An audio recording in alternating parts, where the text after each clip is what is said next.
વડોદરા શહેર નજીક આવેલી કોયલી ગામમાં રહેતા ખેડૂત કૌશલભાઈ પટેલ આધુનિક પદ્ધતિથી ખેતી કર્યા છે। નમસ્કાર દર્શક મિત્રો, ખબર છે .com ઉપરથી હું દ્રષ્ટિ આપ સૌનું સ્વાગત કરું છું। દર્શક મિત્રો, આપણે સૌ જાણીએ છીએ કે આપણો ભારત દેશ એક કૃષિ પ્રધાન દેશ છે। ઘણા બધા લોકો અહીંયા ખેતી કરીને પોતાનું ગુજરાન ચલાવે છે અને સૌથી પહેલા વાત કરીએ આપણે ખેડૂતોની, તો હાલ સુધી ખેડૂતો હંમેશા પારંપરિક રીતે ખેતી કરતા હતા, પરંતુ આજનો સમય એવો છે કે હવે ખેડૂતો પણ આધુનિકતા તરફ વળી ગયા છે। કહેવાનો અર્થ એ છે કે આપણને એવા પણ ઉદાહરણ જોવા મળશે કે જેનાથી આપણને ખૂબ શીખવા મળશે।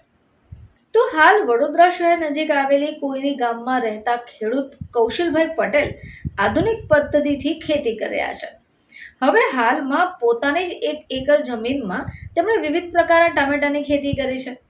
હવે સાથે તેઓ એક સરકારી કર્મચારી પણ છે। કૌશલભાઈ હાલમાં ખૂબ ચર્ચામાં છે કારણ કે તેઓ વડોદરા શહેર નજીક આવેલી કોયલી ગામમાં રહે છે।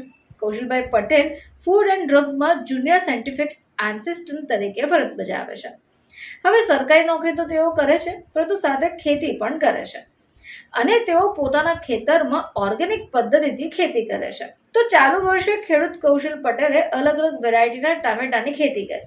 હવે આ ટામેટાના અલગ પ્રકારના એટલે કે કાળા ટામેટા, લાલ ટામેટા, પીળા ટામેટા સહિત 12 જાતિના 22 પ્રકારના ટામેટાની ખેતી કરી। હાલમાં તેમના ખેતરમાં ઉગેલા કાળા ટામેટા લોકોના આકર્ષણનું કેન્દ્ર બની છે।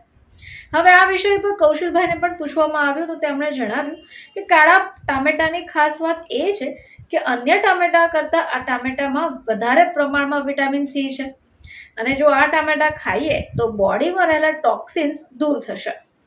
હવે મેંગેનીઝ અને આયર્નનું પ્રમાણ જે સામાન્ય ટામેટામાંથી આપણને મળતું હોય છે એના કરતાં બમણા પ્રમાણમાં આ કાળા ટામેટામાંથી મળે છે। હવે કૌશલભાઈ પોતાની 1 વીઘા જમીનમાં જ ટામેટાની ખેતી કરે છે। આ વર્ષે તેમણે ટામેટાનું 3 થી 4 ટનની આસપાસ ઉત્પાદન થવાની આશા વ્યક્ત કરી રહ્યા છે। હવે જો માર્કેટમાં આવા ટામેટાના ભાવની વાત કરીએ તો તે 80 થી 120 રૂપિયા ટામેટાના ભાવ મળી શકે।